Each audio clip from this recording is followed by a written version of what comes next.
Nos dias de hoje, os vampiros são frequentemente vistos como heróis, sedutores sensuais ou criaturas profundamente incompreendidas. A vampira é uma sedutora erótica e os vampiros são geralmente considerados figuras nobres e ricas. Mas as histórias verdadeiras mostram que esta representação é uma romantização quase louca dos acontecimentos realmente horríveis. Se você já está curioso sobre as histórias mais sombrias e horripilantes de vampiros de todos os tempos, e está interessado em temas mais curiosos, horripilantes ou paranormais, você veio ao lugar certo. Para garantir que você não perca nenhum dos últimos vídeos, inscreva-se agora mesmo no canal. E claro, também apreciamos o like se você curtir aí o nosso vídeo. Se você pensou que a crença em vampiros só poderia ser rastreada até um cavalheiro chamado Vlad III, Drácula, você está enganado. O nobre da Transilvânia, que também ficou conhecido como Vlad o Empalador, foi o modelo para o romance de sucesso de Bram Stoker, Drácula. Mas ele não era, de forma alguma, o único verdadeiro vampiro. Vlad o Empalador viveu no século XVI, e nessa época a crença em vampiros já era parte integrante das superstições e medos das pessoas em grandes partes da Europa. O Pastor do Blow. Um dos primeiros casos documentados de vampirismo na Europa não foi nem nobre nem nada de especial. Ele era simplesmente um pastor e caiu na historiografia do mistério e do horror como o Pastor de Blow. Por volta de 1336, o falecido pastor com o nome de Mislawa teria aparecido à noite aos habitantes da aldeia boêmia de Blow. Assustadoramente, o pastor morto-vivo passou pelos moradores da região que ainda estavam nas ruas ou fora de suas propriedades. Se os mortos-vivos chamassem as pessoas pelos seus nomes, elas adoeciam pouco tempo depois. Muitos desses doentes morreram pouco tempo depois, o que dificilmente poderia ser explicado de forma racional. Há vários relatos de moradores que tentavam desesperadamente afastar o pastor com paus, madeiras, mas Mislawa apenas ria das pessoas amedrontadas e as ameaçava espalhar males ainda piores em Blow como vingança. Os habitantes de Blow ficaram cada vez mais temerosos. Em sua angústia, eles chamaram um exorcista profissional. Ele expulsou o mal do cadáver exumado e, finalmente, os restos mortais de Mislawa foram queimados. Como resultado, a paz voltou então à aldeia de Blow. Kuntius, o vampiro fedorento. Cerca de 250 anos mais tarde, outro vampiro no que era então a Silésia e agora é a Polônia, alcançou alguma notoriedade. Diz que o homem chamado Kuntius morreu depois de ter tomado um coice de um cavalo. Após seu enterro, Kuntius apareceu sob a forma de um morto-vivo para vários aldeões. Kuntius não estrangulou ninguém e ninguém morreu. Entretanto, os mortos-vivos chamaram a atenção várias vezes por causa de seu extremo mau hálito e seu estranho comportamento. O mau hálito de Kuntius lhe rendeu o apelido de Vampiro Fedorento. Além do incômodo do odor, Kuntius também foi visto várias vezes no pátio de sua antiga casa, galopando como um cavalo selvagem. Na sala de um homem, Kuntius apareceu grunhindo como um porco.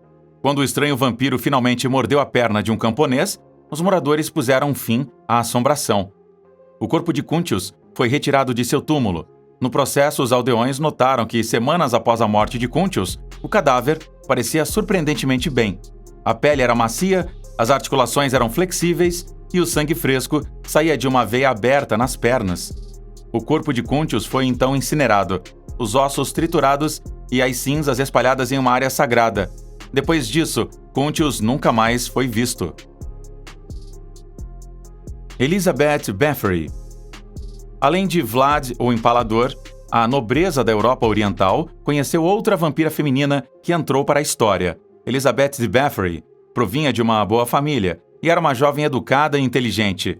No entanto, diz que Elizabeth atraiu a atenção em tenra idade através de sua crueldade direta.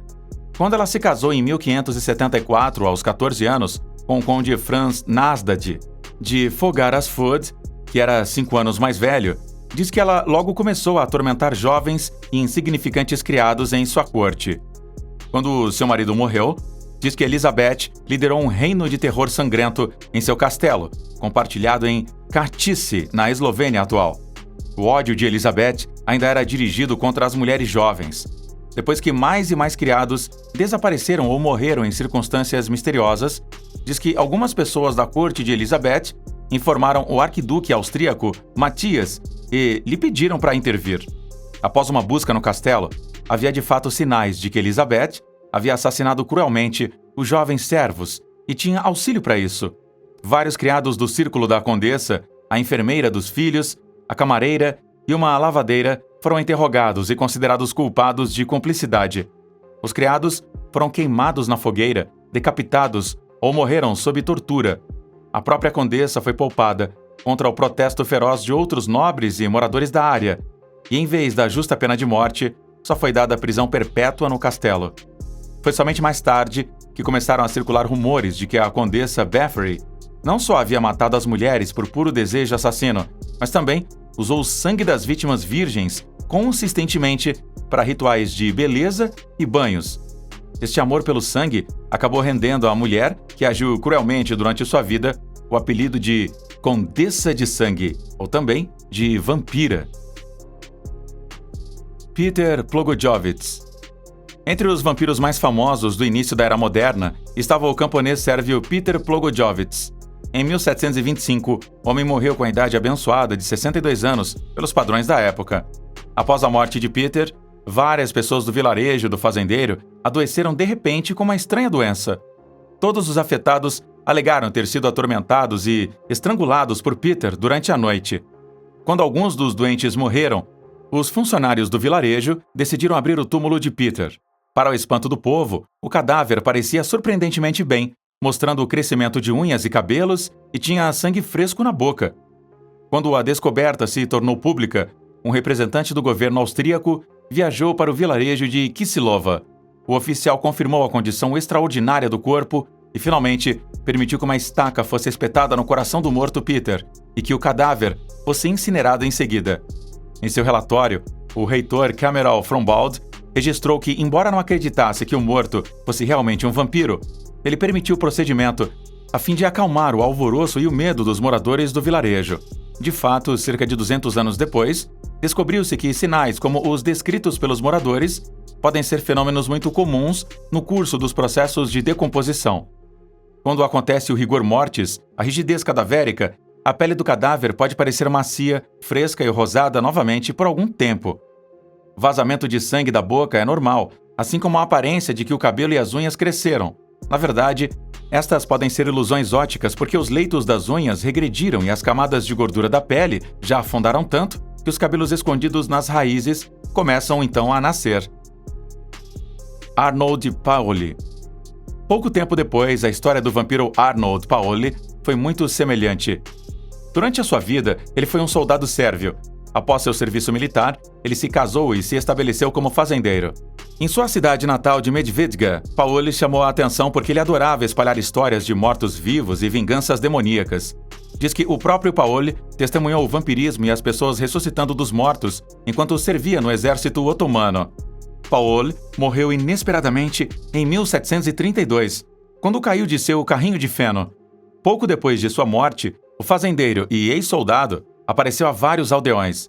Similar a Peter Plogojovich, diz que Paoli agarrou os homens pela garganta durante a noite e os estrangulou.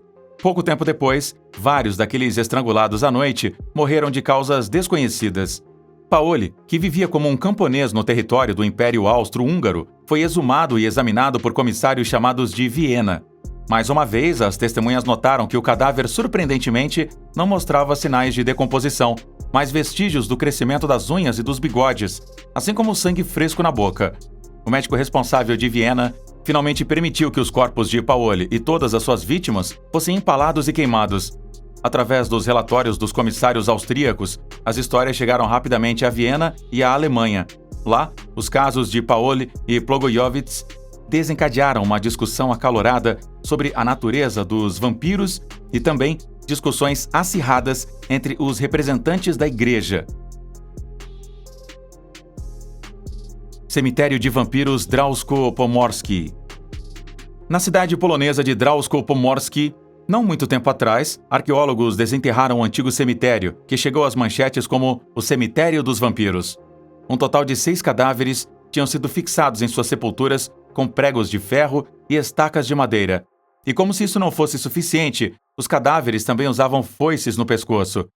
Se as 6 mulheres e um homem tivessem tentado se levantar de seus túmulos, certamente teriam suas cabeças arrancadas o que foi considerado uma medida confiável contra vampiros em tempos passados. Túmulos semelhantes foram encontrados em outros lugares na Polônia, bem como na Bulgária. Na Bulgária, os supostos vampiros tinham uma estaca atravessada pela garganta, eram fixados com pregos de ferro ou mesmo acorrentados em seus túmulos. Vampiro Cumberland. Embora a Europa Oriental fosse o reduto da crença vampírica na Idade Média e no início dos tempos modernos, houve também alguns casos interessantes de vampirismo na Grã-Bretanha e em outros lugares. O escritor britânico Augustus Hare escreveu uma história no final do século XIX que lhe foi trazida como um evento real por um homem chamado Fisher. Fisher vivia no patrimônio da família Grantwell, que testemunhou o vampiro. No verão de 1871, os Grantwells estavam sentados em um banco na propriedade Croglin Hall, em Cumberland, depois de terem terminado seu trabalho.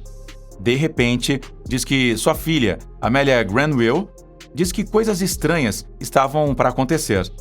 Às 22h30 do mesmo dia, Amélia estava deitada na cama em seu quarto no andar térreo da casa e não conseguia dormir. Quando a jovem mulher abriu a janela, ela viu duas luzes brilhantes no pátio, se movendo em sua direção. Enquanto Amélia tentava escapar, a porta da sala foi fechada de repente e uma criatura sinistra, com unhas afiadas, estava mexendo na janela. Na frente do irmão de Amélia, Edward, a criatura agarrou a jovem, empurrou a sua cabeça para trás e mordeu seu pescoço. Quando o vampiro voltou das noites depois, Edward atirou nele com uma pistola, atingindo a figura esquelética na perna. Pouco depois, Edward Grantwell e alguns moradores puderam localizar o invasor no cemitério, onde ele desapareceu de repente. Para espanto dos homens, uma lápide tinha sido movida, e na cova estava o corpo de um homem esquelético usando uma capa e com uma ferida de bala recente em sua perna. Uma estaca de madeira foi imediatamente espetada no coração do morto-vivo, e em seguida, sua cabeça foi cortada. Depois disso, Amélia teve paz de espírito. Na Grã-Bretanha, também casos como estes desencadearam uma verdadeira histeria de vampiros que basicamente chega até os dias de hoje. A primeira edição do clássico Drácula de Bram Stoker foi publicada em maio de 1897. Após, houve numerosos avistamentos de vampiros e foram apenas as duas guerras mundiais que mudaram o foco para outro lugar. Preocupados com os verdadeiros horrores, eles esqueceram os monstros das histórias e as lendas. Por fim, os vampiros voltaram nas décadas de 1960 e 1970. Nos cinemas, as adaptações do Drácula dos estúdios Hammer foram um grande sucesso, e nos dias atuais, vampiros se transformaram em gentis criminosos ou amantes sensíveis. Agora deve ficar claro que estas interpretações não têm absolutamente nada a ver com os verdadeiros vampiros. Então, no final aqui do vídeo, conte pra gente o que você acha aí dos vampiros. Você é fã de histórias de vampiros? E, se sim, quais vampiros aí que você curte mais? Você prefere vampiros fictícios, nobres e eróticos? Ou os verdadeiros com mau hálito e uma sede bestial de sangue? Como sempre, a gente aguarda ansiosamente as suas respostas sobre esse tema nos comentários. Tchau!